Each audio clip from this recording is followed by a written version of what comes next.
come out of the shaft to investigate the call. Kanad and Tanya immediately knock them out, making it impossible for him to extract information from them. Sora and Luna offer to peek inside the men's memories with magic and see that a total of 7 adventurers have been illegally mining the mithril for some time. Kanad wonders how they were found out, to which Rein answers that the bird was probably under the control of a beast tamer who was part of the illegal mining. The other miners inside get antsy because the 2 they sent haven't returned yet. The mage in the group casts a fire spell inside the passage that Rein's party walks through. Luna and Sora cast a powerful barrier to shield it. The rest is a piece of cake for the different ultimates, and they bind all the criminal adventurers. Rein punches the other beast tamer and tells him to surrender.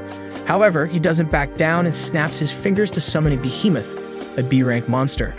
Usually, they are untamable because monsters have a natural hatred towards humans, but this beast hunter tamed it when it was a child, so it doesn't have any hatred towards him. The behemoth's attacks cause tremors inside the mine, threatening the shaft to collapse. Everyone except Rein escorts the bound adventurers out of the shaft, and Kanad comes back to assist Rein. Rein will face the monster while Kanad captures the man. If the man can no longer give the behemoth orders, they'll stop its attack. Rein learns the behemoth's patterns and dodges all its attacks. Soon enough, Kanad gets a hold of the beast tamer. Rein urges him to stop the monster, but he refuses to until they die. Rein decides to trust his friend's words that he is stronger than all beast tamers and faces the behemoth. He puts all this focus into a spell and overwrites the man's control over the monster, becoming his new master. After that, the behemoth stops attacking Rein. Infuriated, the man keeps yelling at the monster to kill Rein, and this causes it to become untamed and attack the man instead. Desperate, Rein releases a huge fireball that instantly kills the behemoth, a regrettable outcome, but there was no other choice. Outside the mine, all the adventurers confess to their crimes. Their motive was revenge because they all were previous clients of Gantz and feel they were cheated by him when given those lackluster weapons that failed them in combat. When Gantz learns of this, he feels guilty and realizes that he should put passion in all of his crafted items for the world to see. He thanks Rein and the others and asks him what weapon he wants. He asks for a dagger and a gauntlet and whispers another request in the dwarf's ears. Gantz agrees to make them for him. Meanwhile, Arios rushes through interviews of adventurers who apply to the party's open beast tamer position. However, he turns all of them down because none of them compare to Rein. He dismisses the other member for the day, and she tells him to rest well because his mission is to defeat the Demon King. Arios stays back and takes out a ring surrounded by a dark aura when he's alone, stating that his current mission is to eliminate Rein. One day, Rein and the twin fairies take a walk outside. They're all having fun when suddenly a handsome man with golden locks approaches them and asks the girls their names. Once they answer, he proclaims they will be his. Sora, Luna, and Rein are dumbfounded and brush him off.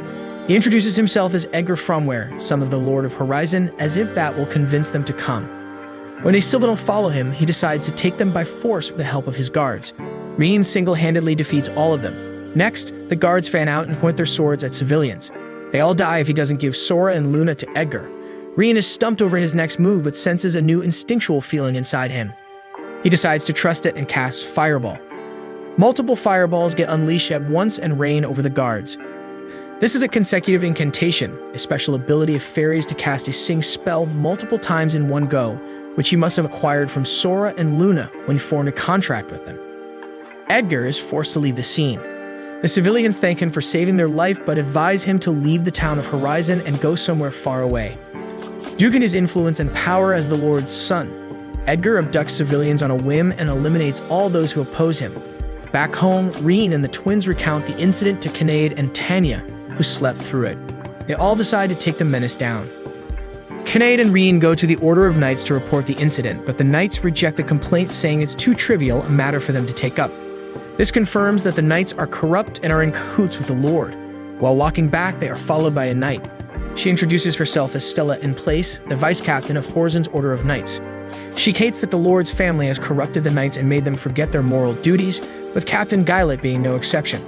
She wants to restore the Order to their former dignified state and believes Rein and Kanad, the rumored adventurer and cat spirit that took the Ebon Fang, can help her. They are happy to accept her idea. Stella and Rein's party craft an elaborate plan to trap the Knights in one fell swoop. They spread a rumor that a warehouse on the city's outskirts contains evidence that exposes the corruption of the Knights and the Lord's family. Captain Guylet and the other corrupted Knights go to the warehouse to investigate. As soon as they enter the warehouse, the door shuts behind them and Sora and Luna freeze the door in place. Rein and Stella are already inside and standing as a higher vantage point. From there, Rein uses the new gauntlet he received from Gantz to shoot magical arrows at the knights, taking down all except Captain Guylet. The captain tracks the arrow's directions and sees Rein and Stella. Stella wishes to take him out on her own and asks Rein to stay back. Guylet fights her with brute force, belittling her for turning her back against him, but she gains the upper hand and slits his throat. Shortly after, Edgar receives word of everything that happened. He gets so furious that he beats up one of the abducted girls with foxtails. Arios enters his room through the open window and says he's a fellow Rein hater. He gives him the ring with the dark aura, saying it has the power to bring death to its target. You should use it to kill Rein. After the corrupt knights are taken care of, Stella approaches the Lord's mansion with a small group of loyal knights, Canada and Tanya. They demand entry, but the guards circle them, ready to fight.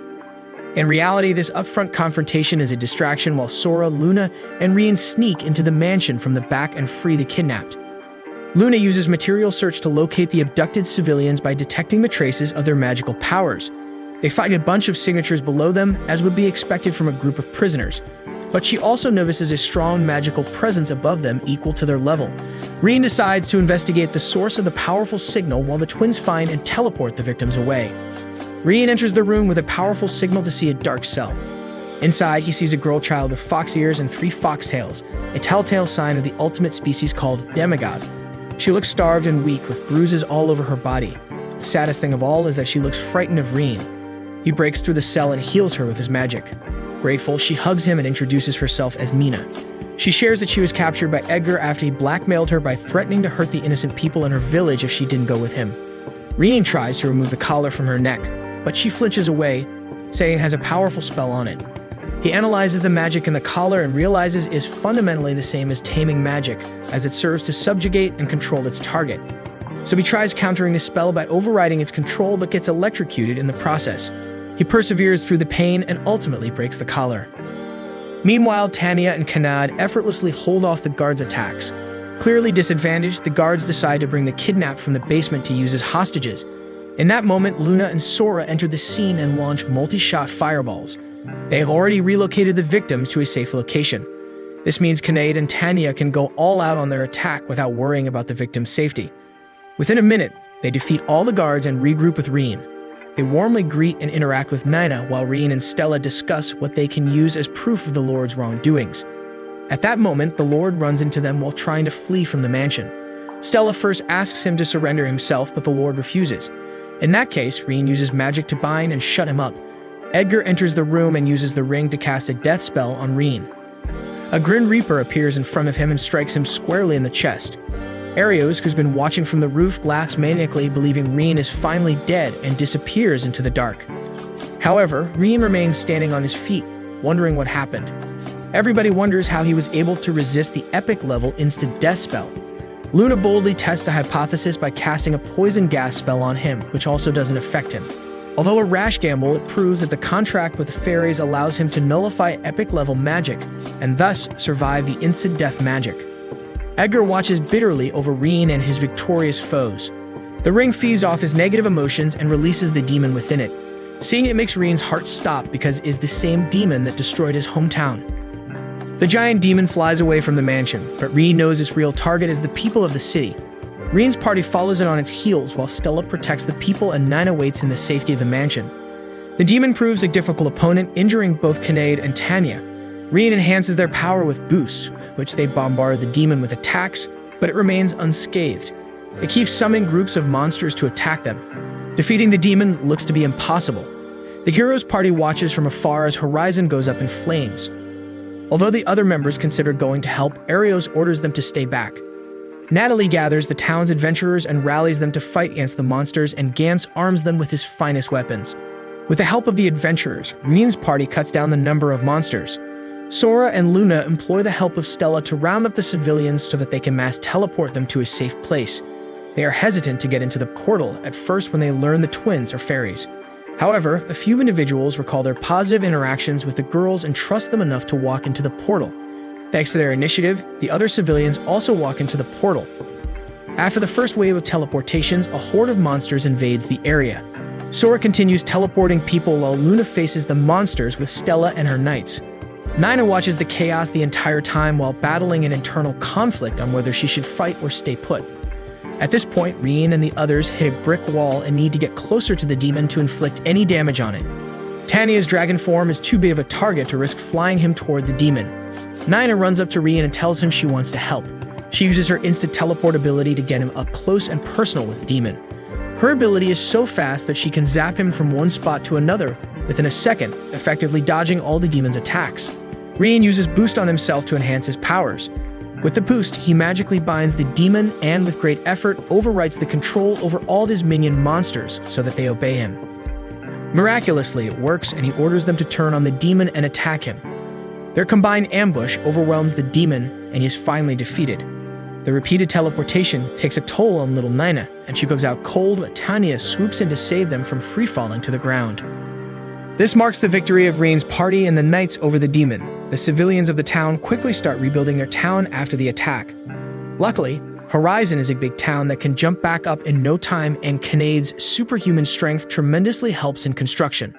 Stella is officially appointed the captain of the Order of Knights in the Horizon Division, while the corrupt knights are carted off to the capital for punishment. Even though Tanya had been hiding her true identity as a dragonoid, it turns out that people caught on a while back. Despite being fairies, the town accepts Sora and Luna, and they fit in seamlessly. Later, upon Nina's request, Rein forms a contract with her, and she becomes the newest member of their party.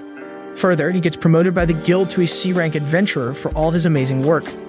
Now that his party has grown pretty big, they buy a house to serve as their home base, a common practice among adventurer groups.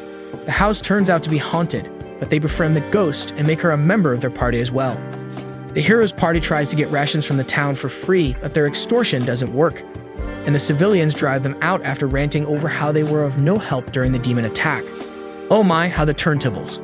The party celebrates their housewarming with a feast. The warmth and comfort he feels around his friends feels almost new, but he realizes he hasn't felt like this since he lost his parents and hometown. The feeling makes him break into tears, but they're there to wipe them for him and continue to celebrate.